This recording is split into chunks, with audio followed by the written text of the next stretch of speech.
জি, আসসালামু আলাইকুম। ওয়ালাইকুম আসসালাম। আপনার নামটা একটু বলেন। আমার নাম আসিয়া বেগম। আসিয়া বেগম, বয়স কত আপনার?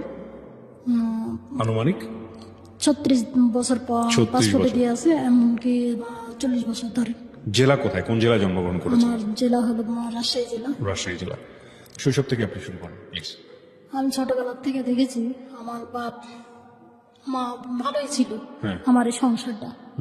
আমার বাবা আর একটা বিয়ে করে, বিয়ে করার পরে আমার মা বোবা ছিলেন। ও মা বোবা ছিলেন? জি, আমার মা বোবা ছিলেন, মা লুৎফান্নিসা বেগম। বিয়ে করে দিয়ে আসার পরে আমাদের সংসারে এই হলো অশান্তি। বাবা আমার আপনার তখন বয়স কত? 6 থেকে 7 বছর বয়স। 6 থেকে 7 বছর, ওকে। এমনকি আমি প্যান্টটা বাঁধতে পারি কি পারি না। এরকম একটা বয়স, হ্যাঁ। জি জি। তখন থেকে আমার মা বাবা বিয়ে করে নিয়ে আসার পরে এইরকম অত্যাচার সংসারে। মাইক মারা ধরা করে, মাইক হলো অত্যাচার করে, ঠিক মতো খাওয়া দাওয়ার দেয় না। রান্না পাতি রান্না করলে পরে আমার মাইক হলো কয় ভাই বোন ছিলেন আপনারা, আপনার মায়ের পেটে? তিন ভাই। আপনি সবার বড়? জি না, আমার বড় আরো ভাই বোন আছে। তারপর কি হয়েছে? মারধর করে, অত্যাচার করে, খাবার দেয় না ঠিক মতো। আমার মা অনেক কষ্ট করে করে থাকার জন্য চেষ্টা করেছে, তবু আমার বাবা হলো ওই সৎমার কথা শুনে আমার বাবা মারে। আমার ভাই তখন কেস করে আমার বাবার নামে। কেস করার পরে আপনার ভাই কেস করে তখন আপনার বয়স কত? ওই তখন মনে করেন যে আপনার ভাইয়ের বয়স কত তখন যখন কেস করে উনি? ছোট ছিলেন, 14-15 বছর। 14-15 বছর বয়সে বাবার বিরুদ্ধে কেস করা যায় খুবই অত্যাচার করতেছিল। না? কিন্তু পুলিশ কেস নিল এই কেস? বাড়ির কাছেই হলো পুলিশের, মানে ভয় দেখানোর জন্য মায়ের এরকম অত্যাচার করে, ওকে। সেজন্য আর কি মা আব্বাকে নিয়ে গেছিল থানায়। তারপর? নিয়ে যাওয়ার পরে তখন আটকা রাখেছিল। তখন আমার ফুপুরা চাষিরা এসে বললো যে এই তোরা তো ছোট ছোট সালপাল, তোরা কিছু বুঝিস না, থানাতে এখন কমপ্লেন দিছিস, থানা থেকে পুলিশ এসে তোর বাপের ধরে নিয়ে গেছে, তোর বাপ যদি জেলে থাকে তাহলে তোরা কি খাবি? তোর বাপ যদি এখন আর একটা বিয়ে করে নিয়ে এসে, তোর বাপ তো এখন তোর মায়েকেও ছাড়বি না, একেও ছাড়বি না। তোর মায়ের যদি ভাত দিয়ে দেয় তাহলে পরে তোর একটা ভাত দিতে হবে। আমার বাবা ফুপুরাই কথা বলেছে, বলার পরে যাও তোর বাপে নিয়ে আয়। তখন আমার আব্বা হলো নিয়ে এসছে, আমার ভাই যে আত্মীয় স্বজন যায়, আব্বা ছাড়া নিয়ে এসছে। নিয়ে আসার পরে আব্বা আমাদের সামনে এমন করে আমার মাইক মারিছে, এমন ভাবে যে মারে মানসিক।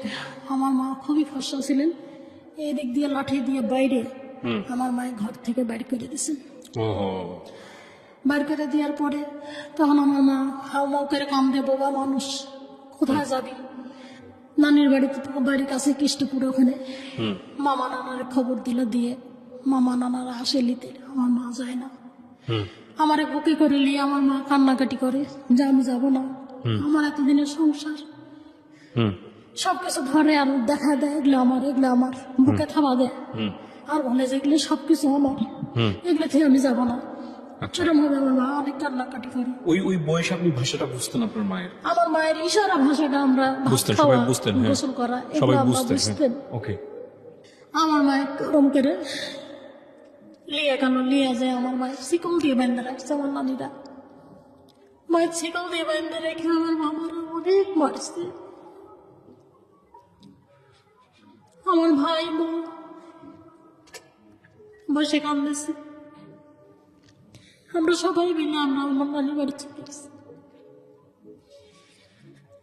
3-4 দিন থাকার পরে নানিরা বলেছে যে এতগুলো মানসিক খেতে দিতে পারবো না, এই কষ্টের সময় কি করে আমি খেতে দেব? তোর ভাই বলে গিয়ে রমজান তুই তোর বাপের বাড়ি চলে যা, আমার বেটি আমার কাছে থাক। তাই বলে আমার লিয়ে আমার ভাইয়েরা চলে আসছে। আসার পরে এই তো মায়ের লিয়ে অশান্তি চললো, আমার লিয়ে শুরু হলো অশান্তি। বাপ নাইট ঘাটে চাকরি করে, মাদ্রাসাত পড়ালেখা করে, আমার সাথে করে মাদ্রাসাত নিয়ে যায়, নিয়ে আসে। যখন আব্বার সাথে করে নিয়ে যায় তখন আমরা যেতে পারি মাদ্রাসা, তাছাড়া আমরা যেতে পারি না, আমার সৎমা যেতে দেয় না। আরেকটা মেয়ে হয়েছে, কোলে করে নিয়ে রাখ, বাচ্চা গরু আছে, গরু জেনে ঘাস কাট, খড়ি কুড়া, গোবর কুড়া নিয়ে এরকম ভাবে নানা রকম ভাবে অত্যাচার শুরু করলো। আমরা এরকম দিনের পর দিন এই একই রকম অত্যাচার সহ্য করে যাই। শীতের মধ্যে গোবর কুড়ায় নিয়ে, খড়ি কুড়ায় নিয়ে নিয়ে আসলে তোরা ভাত পাবি, তাছাড়া তোরা ভাত পাবি না। ফুপুর এক্সাই করলে পরে কয় যা ঝগড়া করে বাড়ির মারামারি করতে পারবো না, তোর বাবা অশান্তি করার জন্য নিয়ে এসছি, যখন খিদা লাগবে তখন আমাদের বাড়িতে এসে খাওয়া যাস। এই কথা বলে ফুপুটা থাকলো।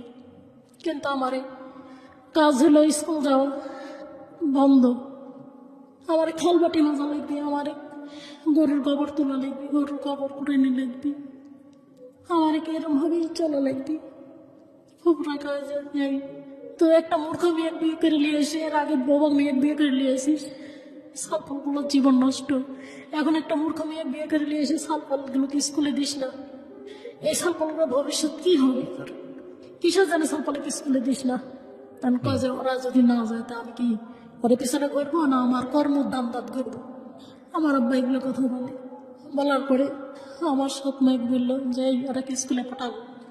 স্কুলে পাঠায় তো দেয় না, যে স্কুল যাবি না তুই, তোরা কেউ স্কুল যেতে পারবো না, তোরা এখানে থাকবি, কাজকাম করবি, আমার সাওয়ালেক তুলে কেড়ে নিয়ে সবসময় থাকবি। সাওয়ালেক মাঠে বসাতে দেয় না, সবসময় বগলে কেটে নিয়ে ঘোরা লাগে, না ঘুরলে পারে এমন মারা মারে আর এমন অত্যাচার করে। তখন এরম হবে মানুষের বাড়িতে কয়দিন খাওয়া যায়? আমরা তখনকার মানুষের বাড়ি কাজে লেগে গেলাম, মানুষের বাড়িতে কাজ করে খেতে লাগলাম। আপনাদের সবাইকে কাজে দিয়ে দিল? আমার বড় বোনও কাজে চলে গেল, আমার বাপের চাচাতো ভাই আছে, ওরা বড় লোক, ওরা বাড়ি চলে গেল। আমি আমার চাচার বাড়িতে আর একটা চাচার আছে, চাচাতো ভাই আছে, ওর বাড়ির কাজে চলে গেল।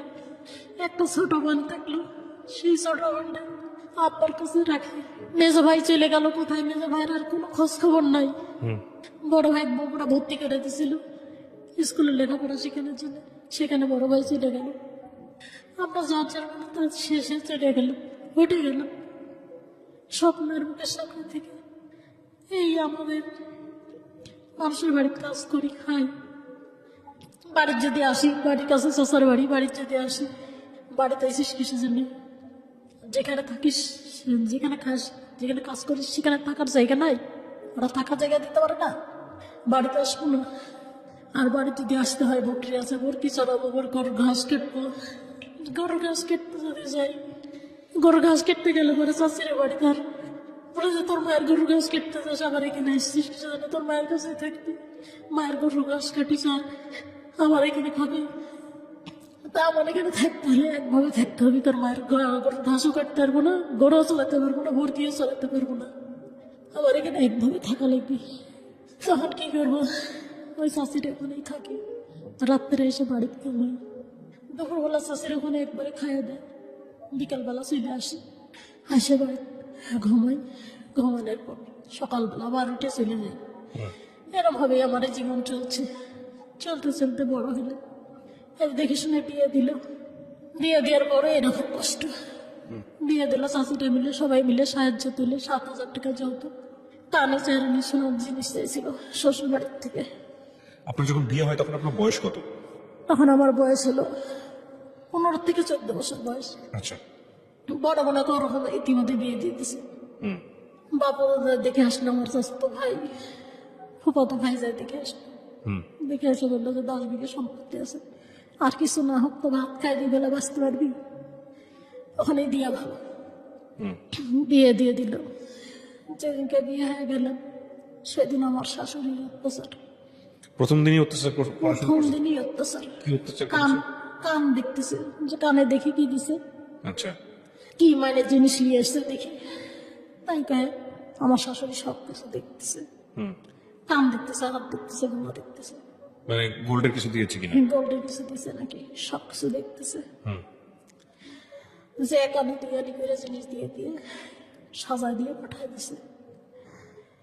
আমি ভাবিছি যে সব কিছু দিবি, হাটে হাটে জিনিস দিবি, দিয়ে বিক্রি করে দিয়ে জমি টমি তুলবো, আর দিছে এখানে দিয়ে আনি করে 5,000 টাকা হবে এগুলো বিক্রি করলে।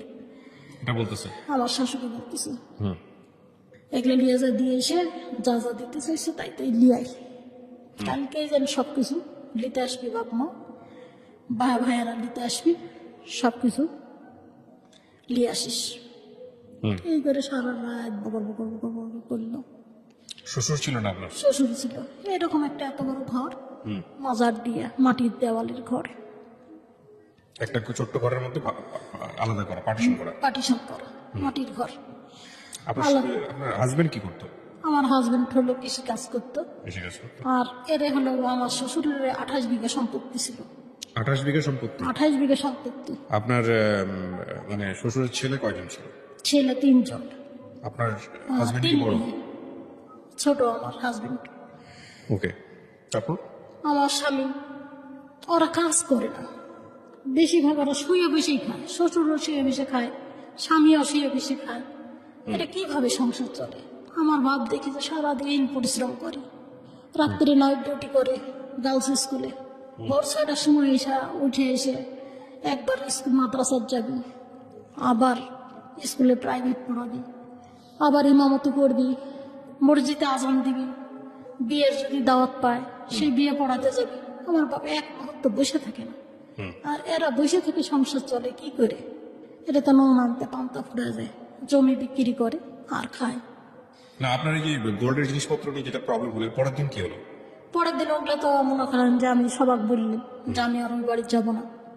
আমাকে বলতেছে যে ওকে ওখানেই ভাত খাওয়া লাগবে, তুই যাবি না কিসে যাবে? তাহলে পরে এগুলা জিনিসগুলো আমাকে দিতে হবে। এগুলো কি বিয়ের আগে কথা ছিল যে দিয়ে দিবে এরকম? না, চাইরানি সোনা 7,000 টাকা দিয়ে কথা বলেছিল, আচ্ছা, যৌতুক। যৌতুক। এগুলো দেয় নাই? চাইরানি সোনাও দিচ্ছে 7,000 টাকা। চাইরানি সোনা হয়নি, আপনার হয়েছে হলো 3 আনি, যাই হোক কম ছিল আর কি। 2 আনি কি অথবা 3 আনি ছিল। এটাই মনে করেন যে অসন্তুষ্ট।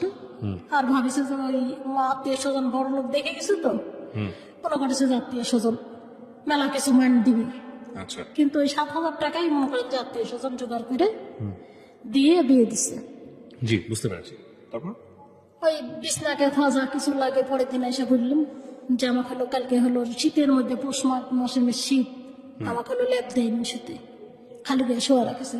হচ্ছে বিয়ে হয়ে আসছিস, ল্যাপ কাঁথা নিয়ে আসিস নি, ল্যাপ পাবি না শীতে। তখন আমার বড় বোন আবার সবার কাছে গেল যে ল্যাপ কাঁথা লাগবি, যায় বলে ল্যাপ ট্যাপ বানায়, থালি বদনা যা লাগে ঘটি বাটি এগুলো সবাই মিলে আবার জোগাড় করে পরের দিন পাঠালো। একটা একটা করে আমার শাশুড়ি জিনিস চিঙ্গা মেরে ফেলা দেয়, একের পর এক জিনিসগুলো চিঙ্গা মেরে ফেলা দেয়, দিয়ে কাজে এই জিনিস নিয়ে যায়, এই জিনিস দিয়ে কোনোদিন সংসার চলে? এরম হবে? আমার শাশুড়ি বলে।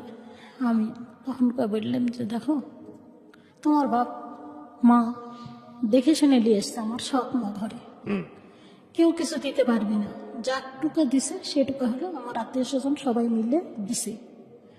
এর থেকে যদি বেশি বাড়াবাড়ি করে তাহলে করে আমাকে ছেড়ে দিও, আমি ছেড়ে যাচ্ছি, বাপের বাড়িতেও যাবো না। আমার মনে আমার যেদিক দিয়ে চোখ চলে যায় সেদিক চলে যাবে। এটা আপনি বললেন? আমি বললাম যত বোঝে না আমার সাথে তোমার মা এরকম করে না, সারাদিন ঘর দুয়ার সাইড দিয়ে মশা রান্না বাড়া সব কিছু করি, খেতে গেলে দেখা যায় যে ভাত নেই। আচ্ছা হ্যাঁ রে আল্লাহ, কি কপাল আমার, বাড়ির ছট মেরোতেছে আর এখানে হলো শাশুড়ি নেই, খাওয়ার সময় শেষ। খাওয়া সবার শেষ, থাল বাটি একবারে গোটা ঘরের মেঝে বিছাই পড়ে আছে। তখন আমি কই যে কে ভাত নেই, কচা মুড়ি আছে, মুড়ি খাও কা, ভাত শেষ। গেল এরকম করে দিনের পর দিন চলতেছে। চলার পরে তখন 1 মাস 2 মাস 3 মাস এরকম করে বাড়ির চেয়ে বলি, আমার বোন কিছু কিছু করে জোগায় পাঠায় দেয় আমার বাড়িতে, যে এই দিয়ে খাওয়া থাকে, কি করবো বাড়ির সব মা। এরকম ভাবে দিনের পর দিন যেতে যেতে 9 মাস গেল। একদিন ভাটার কাজে গেছিল, ভাটা ইটের ভাটার কাজে গেছে, আপনার হাজবেন্ড? আমার হাজবেন্ড সারাদিন শুয়ে বসে থাকে। যেরকম ভাবে সংসার চলে কি করে, খাবি কি করে? যতক্ষণে জমি বিক্রি করবে ওই জমি বিক্রি করে নিয়ে এসে খাবি, কাজে যাও। সবাই মানুষ সব ভাটাত যায় কাজে, এখানে যায় ওখানে যায়, কাজে যাও। ভাটাত কাজে গেছে, যাওয়ার পরে 2 দিন 3 দিন করেছে, করার পর খুব জ্বর আসছে। জ্বর এসে বাড়ি চলে এসছে। বাড়িতে এসে 2 দিন 3 দিন থাকলো, থাকার পরে হয় যে আমি হাঁটতে পারছি না, পায়ের গিটার মতো যন্ত্রণা করতেছে, আমি হাঁটতে পারতেছি না, আমার কি হইল রে? এরকম করে মনে করেন যে হাও মাও করে কাম দে, হাও মাও করে কাম দে। এদিকে আমার কিচ্ছু করণীয় নাই, কি করবো? আমার শাশুড়ি বলে যে কি এরা চিকিৎসা করেন, বলছে কি চিকিৎসা করবো, কবিরাজ নিয়ে এসে লাগাই দিল। কোথাও তুই করছিস আমার বেটাকে মারার জন্য, তুই পঙ্গু করছিস। কবিরাজ লাগাই দিল, দিয়ে কি করে গো মা বলে বলে ঝাড়তেছে সব। মনে করেন যে যেরকম খারাপ ভাষাগুলো কয়, বুঝতে পেরেছি। ওগুলো কয়ে ঝাড়তেছে নিম পাতা দিয়ে দিয়ে। তখন আমি বললাম যে এগুলো আবার কি ঝাড়া, এগুলা খারাপ ভাষা কয়ে কয়ে ঝাড়তেছে, এগুলি কোনোদিন ভালো হয়? ওর শরীর দুর্বল, ওর ক্যালসিয়াম অভাব, ডাক্তার দেখালি তো? ডাক্তার দেখানো। কয়ে ডাক্তার দেখো, তোর বাপের বাড়ি থেকে টাকা নিয়ে এসে ডাক্তার দেখা, আর না ছাড়া তোর বাপের বাড়িতে নিয়ে যা। তখন আমার বোনে 5 দিনকার মাথা খবর দিলেন। আমার বোন আসলো, এসে একটা ভ্যান রিজার্ভ করলো। এই ভ্যান ঠেলে নিয়ে গেলাম। গ্রাম অঞ্চল তো, অনেক বালু, বাদামের ক্ষেত, বাদামের ক্ষেতের মধ্যে দিয়ে ভ্যান ঠেলে নিয়ে আমার বাপের বাড়িতে নিয়ে এসে ডাক্তারে দেখালাম। দেখানোর পরে ওই শুধু একটা ফাইল দিল, ক্যালসিয়ামের 90 টাকা দাম। ওই ফাইল দিল আর হলো কয়েকটা ওষুধের পাতা দিল, দিয়ে আল্লাহ দিলে খাওয়ার পরে আমার অনেকটা বেদনা কমে গেছে। আর আকন্দর পাতা দিয়ে সেক দিয়ে একভাবে মালিশ করি। এদিকে আমারে তো আর আমার বাপ তো আমারে খেতে দেয় না, ওই যে পঙ্গু মানসিক নিয়ে এসছি। এখন আমি কি করে সংসার চালাবো, আমার বোনই বা কিভাবে সংসার চালাবে? তখন পাশে হলো এলাই বেকারের বাড়ি আছে, 8 টাকা কয়েল বানায় মেলা মানুষ। 100 কয়েল বানালে 8 টাকা পাওয়া যায়? 100 কয়েল বানালে 8 টাকা পাওয়া যায়। আমি ওই কয়েল বানানোর কাজে লেগে গেলাম। আমার স্বামীকে ওই সকালবেলা উঠে হাত মুখ ধোয়ায়, খাবার টাবার দিয়ে আমি চলে যাই। আবার দুপুরবেলা আসি, এসে খাইয়ে দেয়, আবার চলে যাই। স্বামী বাসায় বসা? স্বামী বাসায় বসে, মানে ও কিছু করতে পারে না? কিছু করতে পারে না। ঘাড়ে হাত দিয়ে পায়খানা করা, পেশাব করা, সব কিছু করা, কইরে টরে থুয়ে আমি চলে যাই। এরকম হবে বিয়ের কদিন পরে আপনার হাজবেন্ডের এরকম অবস্থা হলো? 9 মাস পর। 9 মাস পরে? জি। এরকম ভাবে থাকতে থাকতে আল্লাহ দিলে পরে পা পালো। এখন আমি কই যাই, তাহলে তুমি এখন আমার এদিক তো কাজ কাম আছে, রাজমিস্ত্রি কাজ কাম আছে, কে অথবা ওই এলার বাড়ি যায় কাজে লাগো। ওই কাজে না, আমি কাজে লাগবো না, তুই কম করেছিস, তুই ভালো করেছিস, আমি আমার বাপের বাড়ি চলে যাবো। তাহলে বাপের বাড়ি চলে যাবে, এখানে তো যদি হয় ওখানে যায় কাদা পানির মধ্যে কাজ করবে, একদিন কাজ আছে 10 দিন নাই, ওই ভাটার যায় দূরে যে কাজ করো, আর এখানে যদি রাজমিস্ত্রি কাজ করো তাহলে পরে সংসার চলবি ভালো। কাজ তোর খাওয়াবো, এখানে কামাই করে তোর বোনে খাওয়াবো, আমি খাওয়াতে পারবো না, আমি চলে যাবো আমার বাপের বাড়িতে। আবার বুকসা বাক্সি বেঁধে নিয়ে চলে গেলাম আমার বাপের বাড়িতে। বাপের বাড়িতে যায় কোনো কাজ নেই, এক হলো মাটি কাটা কাজ। এই মাটি কাটা কাজ করে গম পায় 5 কেজি করে, সারাদিনে যে কাজ করে 5 কেজি করে, 2 দিন কাজ করলে 5 কেজি করে গম পায়। সেই গম ভাঙায় তখন পাই ময়দা। 5-6 জন মানুষ, আমার শাশুড়ি, শ্বশুর, শাশুড়ির একটা মেয়ে, আমরা 2 জন, এই 5 জন মানুষ রুটি খেয়ে থাকা। আর অন্য কোনো বাজার নেই, কোনো তরি তরকারি নেই, কিছু নাই। নগদ টাকা হলে পরে বাজার টাজার করে নিয়ে আসতে পারে, ওই খাইয়ে দিয়ে থাকি। আমার কাজটা এদিক বন্ধ হয়ে গেল, এলাই মেকারের বাড়ির কাজ। আমি কাজটা করতেছিলাম, দিন যদি আমি 300 কয়েল বানাই, 3 আসতে 24 টাকা। এই কাজটা বন্ধ হয়ে গেল। 2 দিন যেতে না যেতে, 2 মাস যেতে না যেতে, তখন কেমন করেন যে আবার কাজে পায়ে ব্যথা করতেছে। আচ্ছা, পায়ে ব্যথা করতেছে, আমি তো কাজ করতে পারতেছি না, ভালো কথা কাজ করতে পারতেছি না। তোমার মনে তুমি থাকো, তোমার মা বাপ দিয়ে তুমি থাকো, আমার মনে আমি চলে যাবো।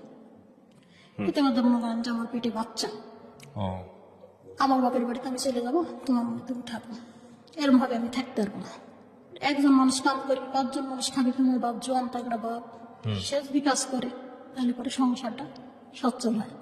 2 জন কাজ করতে কি তাহলে ওদের পরিবারে আমার শ্বশুর হলো একটাই অভ্যাস ছিল, যে বললাম না যে 28 বিঘা সম্পত্তি, একটু করে জমি বিক্রি করতো আর বিক্রি করে আর খায়। সবাই মিলে তাই করতো? সবাই মিলে তাই করে। আমি এরকম ভাবে থাকতে পারবো না, আমি চলে যাবো আমার বাপের বাড়িতে। আমি ওই চলে আসলাম আমার বাপের বাড়িতে। আইসে আমি ওই এলেমেকার বাড়িতে আবার গেলাম কাজে।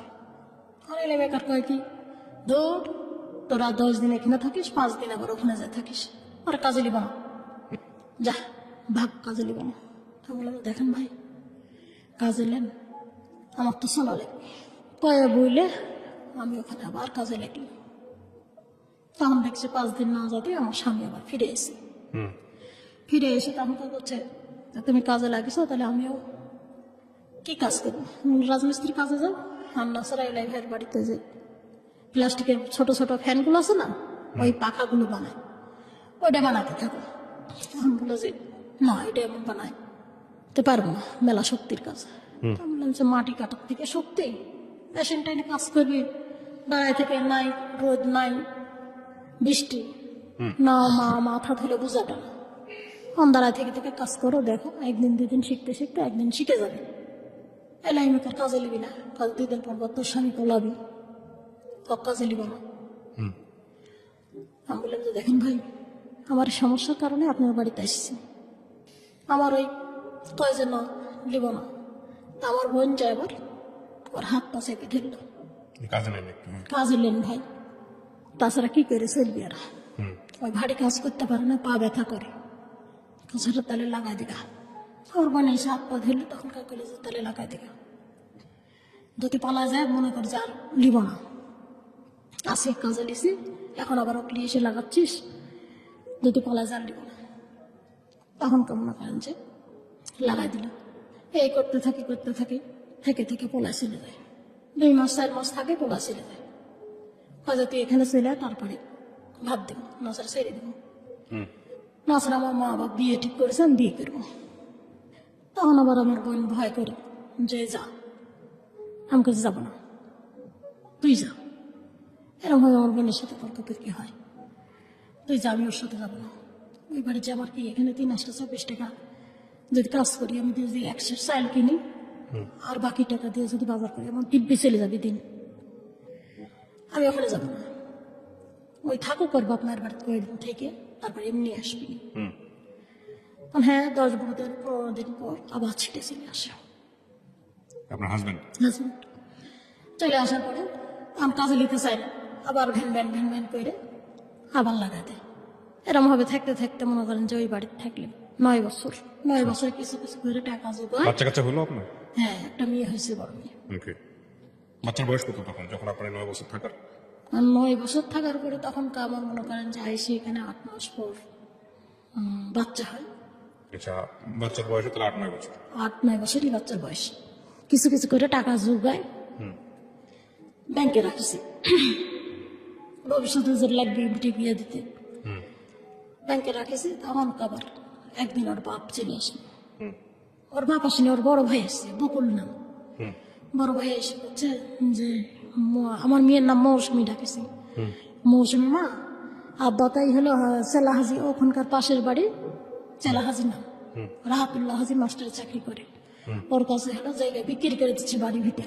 তাহলে আমরা কার কাছে থাকবো, কোথায় থাকবো? আমরা হলে সবাই মিলে যদি জায়গাটা ফিরাইলি, তাহলে করে মনে করে আমরা খায় করে থাকতে পারবো, যে যেখানেই থাকে বাড়িতে এসে আমরা থাকতে পারবো। মাথা গোজা থাইটা যদি বিক্রি করে দেয়, তাহলে আমরা কি করে চলবো? কত দিয়ে বিক্রি করছে? কত? 10 কেজি চাল দিচ্ছে আর 500 টাকা দিচ্ছে, বায়না হিসাবে 10 কেজি চাল আর 500 টাকা দিচ্ছে। 10 কেজি চাল খাবি আর 500 টাকা দিয়ে বাজার করবি, হাট বাজার। আর বাড়ির দাম কত ধরেছে? বাড়ির দাম ধরেছে 12,000 টাকা শতক। 12,000 টাকা শতক হইলে পরে, তাহলে পরে মনে করেন যে ওখানে আছে 18 শতক জায়গা। 18 শতক জায়গার হিসাব করলো 3 ভাই মিলে। বড় ভাই কাছে আমার কাছে টাকা নেই, আমি নিতে পারবো না। তা নিতে পারবো না, তাহলে পরে কি করবো? ওর ওই বড় ভাইয়ের বই বলো যে তোর বাপের বাড়ি থেকে টাকা নিয়ে নাসারা জায়গা বিক্রি করে দিলে কোথা থাকতো? ওর বড় ভাইয়ের বাপের বাড়ি থেকে টাকা পয়সা নিয়ে আসলো, নিয়ে এসে জায়গাটা আমরা সবাই মিলে রেজিস্ট্রি করে নিয়ে, আর যেগুলো টাকা ওর কাছে দিয়েছিল 500 টাকা, 10 কেজি চাল আর পিঠাপ দিলাম, আর এই আমার শ্বশুরকে এই টাকাগুলো দিলাম। দিয়ে ওই তো মনে করেন যে খাইতে লাগলো। আমার এমনি আমরা কাজ কাম করি, চলি, আর তখন থাকলো, খাইতে চললো। তখন আমার স্বামী কি নিয়ে আম নিয়ে গন্ডগোল হলো, আমার শ্বশুর বাড়ি। আমরা কিন্তু এখানেই আছি, আমলিয়ে গন্ডগোল, বেটার সাথে আমলিয়ে গন্ডগোল, আমের গাছ আছে বিটের, আমলিয়ে গন্ডগোল।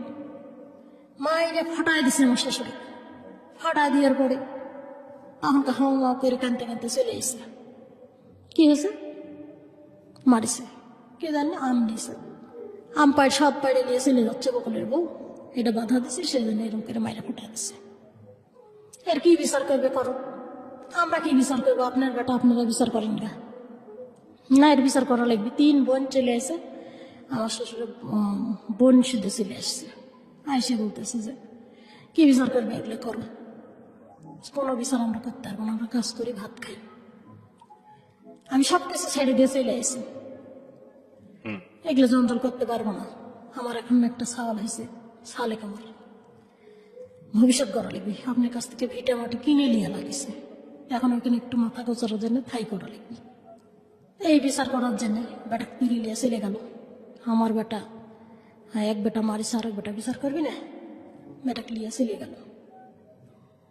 যাই এই থানা না সব কিছু হাসতে হাসতে কেস টেস কইরে, হেনস্তানি কইরে, মারামারি কইরে র্যাপ বাড়ি চলে আসলো। রেমো চলে আসলো। র্যাপও চলে আসলো।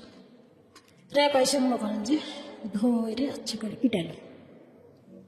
পিটানোর পরে এখন ওই যে আমার বাপের বাড়িতে আইসে সবগুলো, এখন কয় যে এই মেয়ে এখানে সব কিছু করেছে। র্যাপ এসে মারলো, তোর এই কথাতে আসলো, তোরা আমার দোষারোপ করিস কিসের জন্য? আমি তো সব কিছু ছেড়ে দিয়ে চলে গেছি। না, সব গ্রামের মানুষ, 7 গ্রামের মানুষ হাজির হয়েছে র্যাপ আসা দেখে। 7 গ্রামের মানুষ আইসে এই তো শুরু করলো বিচার। লাঠি দিয়ে বাড়ি দেয়, একবার মনে করেন যে চিল্লায়, চিৎকার করে ওঠে। কাকে বাড়ি দিচ্ছে? আমার ভাসুরি বকুল যেটা, ওই ভাসুরি বাড়ি দিচ্ছে। বাপেক মারিছিস আর বাপেক মারবো, তো দিয়ে 7 গ্রামের বিচার হবে। এমন করে পিটানি দিচ্ছে, ও বাবার ও মারো করে চিল্লায় উঠতেছে। এরম করে মনে করেন যে আমার সবাই এই 7 গ্রামের মানুষের দিয়ে আমার দোষারোপ করে। হইলে তখন আমি ওখান থেকে চলে আসি, যে তোরা তোরা থাক, আমার দোষারোপ করিস কিসের জন্য?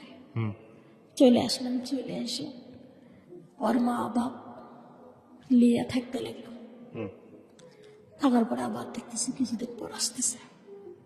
কিছুদিন পর এসে তখন করছে যে কাজ করবো, বলছে কাজ নেই, তুই যত বাড়ি যেত। আমি আবার তখন বললাম যে তুই করে কথা বললি, তুই বাড়ি যেত, তোর বাপ মেয়ের কাছে তুই থাকে গা, তুই থাকে, তোর বাপ মেয়েকে কইরে খাগা, আর আমার মতো আমার কইরে খেতে দে। গেল না, না যায় থাকলো। থাকার পরে আর আবার আরেকটা হুজুর দিয়ে আসলো। মায়ের হলো মায়ের গলত গামছা দিছে, গামছা পেয়ে আছে, মারিছে। ওই বেটাকে আবার মারিছে। কিলে মারিছে? খৈলেন লিপতে গেছে, ধান কাটবি, খৈলেন লিপতে গেছে, তো খৈলেন লিপতে দিবি না, তো জায়গা বিক্রি করে দিছে। খৈলেন লিপতে দিবি না কিসের জন্য? তোমার না, তোমরা বুঝো গাতো। আবার মারামারি। তখন এই যে মারা লাঞ্চ পড়ে গেছে, লাঞ্চের ফেটে গেছে, ফুসফুসি ইয়েটা ফেটে গেছে। ফেটে যায়, তখন আবার দৌড়াদৌড়ি। বাসারে বেশি দিন আর টিকলো না, মারা গেলেন। লাঞ্চে পানি জমে গেছে, চিকিৎসাও করতে পারলেন না, মারা গেল। তখন আমার শ্বশুর থেকে 18 বছর আগে লোন নিছে, সেই লোক চলে আসলো বাড়িতে।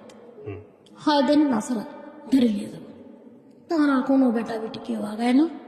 আর আমার তো গ্রামের মানুষ দেখতেই পারে না যে র্যাপে দিয়ে মারাই নিছি, র্যাপ গ্রামের মধ্যে নিয়েছি। এই কারণে দেখতে পারেন না। এই কারণে আমার কেউ দেখতে পারে না, সবাই আমার পরে শত্রু, কেউ দেখতে পারে না। তো যাক, আমাকে যখন দেখতে পারে না তাইলে পরে এখন আমি কি করব? আমাকে কয়ে যে লোন পরিশোধ করো। 18 বছর আগেকার লোন সুদে আসলে আপনার হয়ে গেছে অনেক টাকা, 2 লাখ টাকার মতো লোন। কি করে পরিশোধ করবি? আমরা খাটি খাই, দিন আনি দিন খাই, 2 লাখ টাকা লোন কি করে পরিশোধ করবি? তখন আমার করছে যে 2.5 বিঘা জমি আছে, তোমার নামে লিখে দেবো, তা লোনটা পরিশোধ করো। আমার কাছে লোন পরিশোধ করা যাবে, কিন্তু আপনার বেটা যদি খাটে, আপনি যদি খাটেন, তাহলে লোন পরিশোধ করতে কোনো সমস্যা নেই। এদিক মরে গেল, ব্যাপার দিয়ে হলো, কয়টা দিন হচ্ছে, আর এই যে লোকজন সেরকম করে হামবে তাম্বে করে অশান্তি করে, না আমাকে খাইটে খেতে দেন, না আপনারা খাইটে খান। এখন লোন যদি তুলতে যাই, লোন পরিশোধ করতে গেলে আবার লোন তোলা লাগবে। এই লোন পরিশোধ করবো আমি কি করে? আপনি বেটা বেটি সবাক ডাকেন, ডাইকে সবাক 2.5 বিঘা জমি লিখে দেন আর সবাই মিলে পরিশোধ করুন। বেটা বেটি দেখা যায় ওই জমিও নিব না, লোনও পরিশোধ করবো না। এই জমি নিতে গেলে পরে লেগে যাবে মারামারি। আর একটা সৎ মায়ের ভাই আছে আমার শ্বশুরের, ভাগ দেয়নি। আমাকে করছে যে জমিও নেবো না আর ইয়াও করবো না, লোনও পরিশোধ করবো না। যেরকম করে পারে তুমি বা জমি লাও, তুমি লোন পরিশোধ করো। আমাকে এই কথা করো। করার পরে তখন আমি করছি যে আমি লোন তুলবো, করছে আশা সমিতি ভর্তি হোক, ব্রাকে ভর্তি হোক, ঠেঙ্গামারা ভর্তি হোক, একে একে আমার সবগুলো ভর্তি করালো। ভর্তি করে লোন তুললেন মনে করেন যে সে আমাদের 30,000 টাকা। আশা সমিতির থেকে ব্রাক থেকে তুলে 30,000 টাকা। আর এই ঠেঙ্গা আশা কি কি সব সমিতি আছে, জাগরণ সমিতি আছে, এগুলো দিয়ে 30,000 টাকা। 30,000 টাকা হয় না, 55,000 টাকা হয়েছে। হয় তখন তাই যে এই টাকা দিয়ে হবি না, 1,20,000 টাকা লাগবে। 7টা সমিতি মিলে 1,20,000 টাকার লোন এখনো তুলতে পারলেন না। আপনি জমি বিক্রি করেন না, কইরে আর বাকি বাতুকিটা দেন, আর আপনারা 2 বাপ বেটা করে কাজ করে 55,000 টাকার কিস্তি দেন। আমার পক্ষে সম্ভব না। 2 বাপ বেটা মিলে কাজ করলো, 2-1 সপ্তাহ হলো ভালো মতো কিস্তি দিলাম। এদিকে আমার এলার বাড়ির কাজ চলে গেল, এর বাড়িতে এসে আর কাজে নেয় না। মনে করেছিলাম 3 জন মিলে কাজ করে লোনটা পরিশোধ করতে পারবো, তখন আর কাজে নেয় না। ব্যাংকে গেলেন, 18 বছর পর আগেকার লোন করছে, আপনার শ্বশুরের 2 লাখ টাকা লোন, 60,000 টাকা কি করে শোধ করবেন? যারা ফিল্ডম্যান গুলো আছে কৃষি ব্যাংকের, ওরা করছে যে 2 লাখ টাকা লোন 60,000 টাকা দিয়ে কি করে শোধ হবে? এর তো আসলটাও সুদ হবে না। এই সুদে আসলে 18 বছর পর আগেকার সুদ দিয়ে আপনার 2 লাখ টাকা হয়েছে। তা আমি বললাম যে ভালো করে দেখেন, হিসাব করেন। 7 দিনকার টাইম দিয়েছে ব্যাংক থেকে, 7 দিনের মধ্যে যদি না দেয় তাহলে পরে ধরে নিয়ে যাবে মুরব্বিক। তখন খুঁজে খুঁজে বাইর করলাম যে ব্যাংকের ডিসি কে। তখন বললো যে ব্যাংকের ডিসি হলো আমার গ্রামেরই এক মহিলার বিয়ে হয়েছে, ওর ভাই। চলে গেলাম ওর কাছে, যাইয়া বললাম যে স্যার আমরা খুবই গরিব মানুষ, আপনি লোনটা মুকুব করা যাবে কি করে? আমি আসলটা দিয়ে বাইর হবো। এই মুরব্বীর এখন কিছু নেই, আপনারা মুখের সামনে 28 বিঘা সম্পত্তির মালিক। আপনারা বলে এর বাড়িতে আগে খাইছেন, দাইছেন, থাকিছেন, ওঠা বসা সব কিছু কুটুমতালি ছিল। আমি এসে শুনেছি। তো স্যার আপনি যদি পারেন আপনি মুকুব করে দিতে পারবেন এই সুদগুলো। স্যার আপনার 2টা পা ধরি স্যার, আমাকে এটা করেন। এটা আপনারা বলে ধর্ম বাপ ছিল, আপনি টাকা পয়সা না দিয়ে হলে পর খালি আপনার মুকুবটা করে দেন, তাহলে পরে আমি মুরব্বীটাকে বাঁচাতে পারবো। ওর বেটা ভিটি কেউ আগাল না। 60,000 টাকা পুষতে 50 টাকা কম ছিল, সে 50 টাকা কোনো বেটা ভিটি দিল না।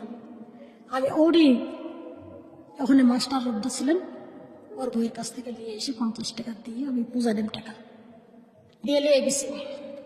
তখন বললো যে ঠিক আছে আপনি কাগজপাতি নিয়ে এসে।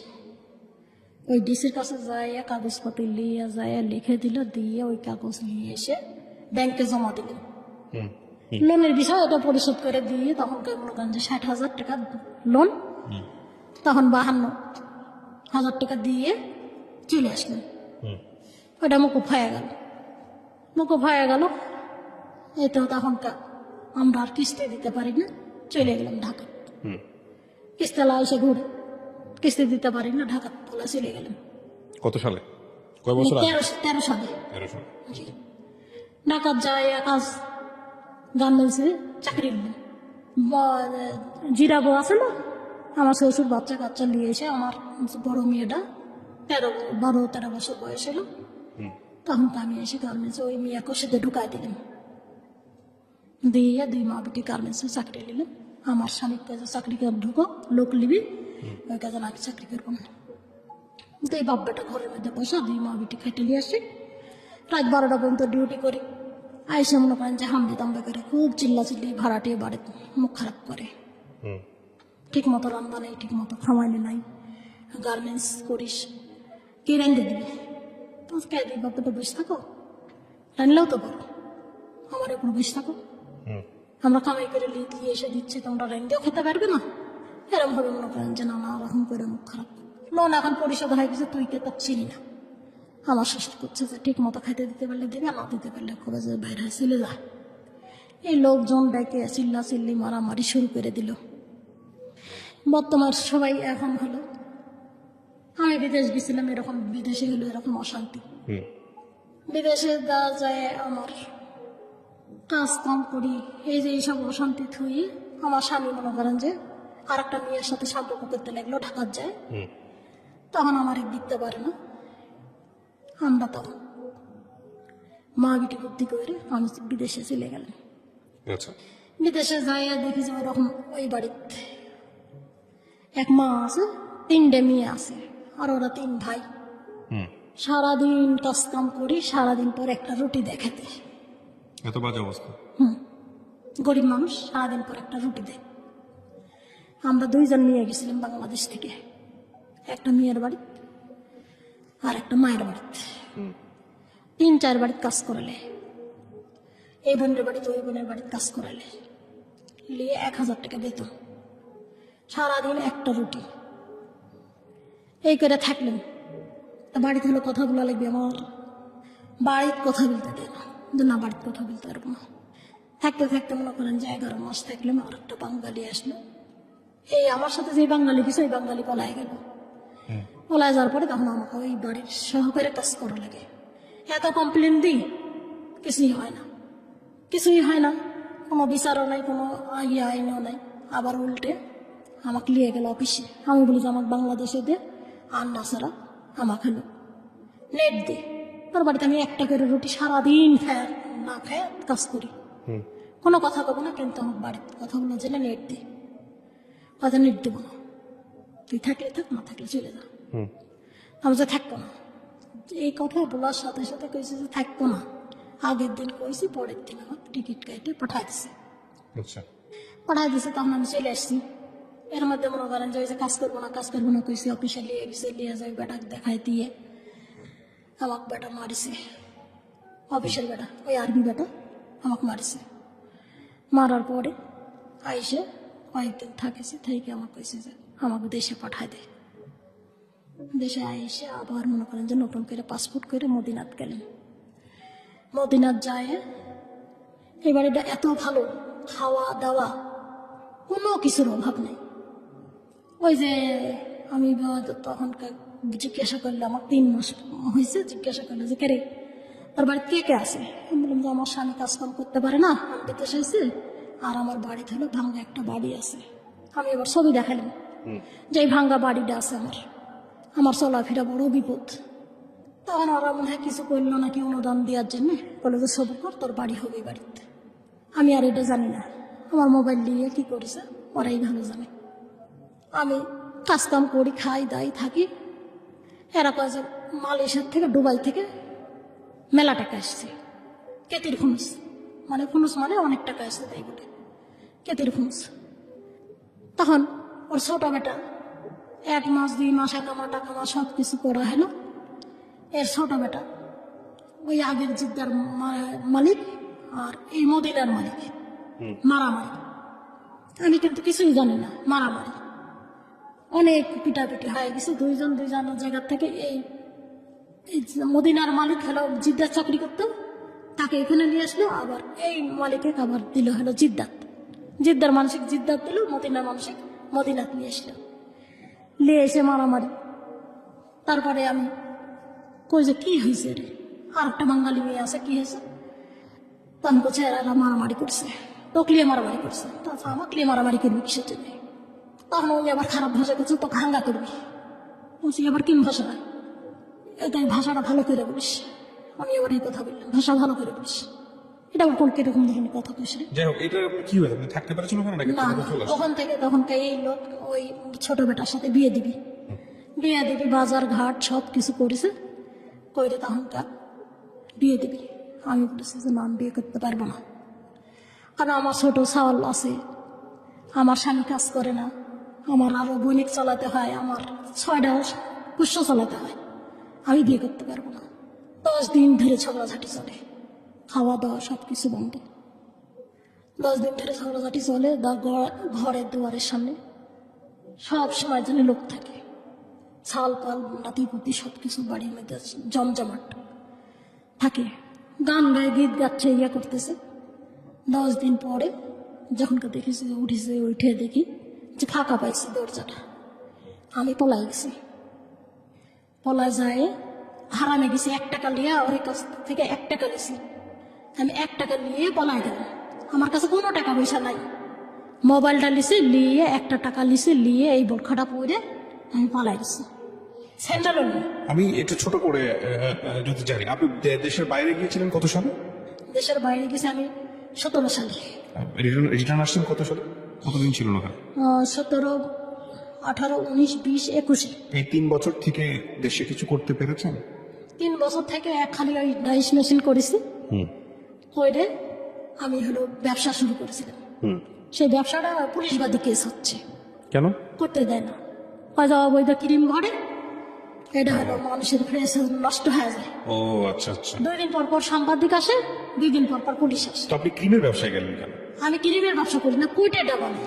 কৌটা বানাইতেন জি আপনি? জি, তো কৌটার ব্যবসা করতেন, এই কৌটার ব্যবসা কারণে আপনার বন্ধ করে দিয়েছে। কোটার ব্যবসাটা বন্ধ করে দিছে।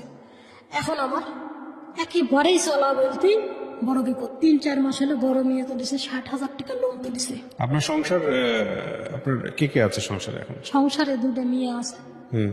আর 2টা নাতি আছে, আর আমার স্বামী, আমি। স্বামী? আমি এই তো হলো আমার জীবনের গল্প, এরকম ভাবেই চলতেছে। এখন আমার চলার মতো একেবারেই নির্বোধ অবস্থা। প্রিয় দর্শক এবং শ্রোতা, কিছু কিছু গল্প থাকে আসলে যেটার কোনো উপসংহার থাকে না। প্রথম কথা হচ্ছে এটা যে পুরো জীবন জুড়েই কষ্ট। আপনার স্বামী কি কোনো কিছু করে বর্তমানে? কিচ্ছু করে না, কিচ্ছু করে না? একেবারে বসে। তো এত বছর ধরে যে ভদ্রলোক কিছু করলো না, তার সঙ্গে সংসার করলেন কেন? ওই যে 2টা মেয়ে আছে, আমরা স্বপ্নের কাছে মানুষ হয়েছি। আমার মেয়ের 2টাকে এখন যদি আমি ছেড়ে